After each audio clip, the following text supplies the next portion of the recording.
Aujourd'hui les gars, je vais essayer de résoudre le problème de la psychologie en trading en moins d'une minute. Ce qu'il faut comprendre, c'est que la psychologie peut être liée à deux choses. La première chose, c'est le manque de confiance aujourd'hui dans votre stratégie ou dans votre système. Si vous manquez de confiance quand vous devez appuyer sur le bouton pour prendre une position, c'est probablement que vous manquez de confiance dans votre système et donc vous ne l'avez pas assez backtesté. Si tu backtestes ton système sur plus de 100 data, tu vois qu'il est rentable, tu connais tes chiffres, ton win rate, etc., tu devrais avoir beaucoup plus confiance en toi sur les marchés. Donc ça, c'est la première chose, vérifie que tu as assez backtesté ta stratégie. Et la deuxième chose, ça peut être lié à ta gestion du risque. Si aujourd'hui, quand tu prends position, tu as peur de perdre de l'argent, tu hésites entre guillemets, c'est probablement que tu as trop risqué.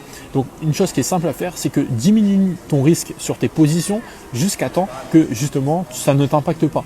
Qu'aujourd'hui peut-être une perte de 100 $ ne te fasse rien sur un compte profit. Si tu risques 500 et voilà, tu as peur de perdre, c'est que tu es probablement en train de risquer trop de capital par rapport à ce que tu peux te permettre et ce que ta psychologie peut encaisser.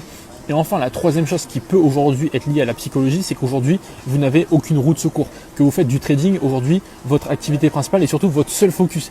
Si vous pensez à longueur de journée trading, ça va vous détruire votre psychologie parce que au moment où vous devrez passer à l'action, vous allez hésiter.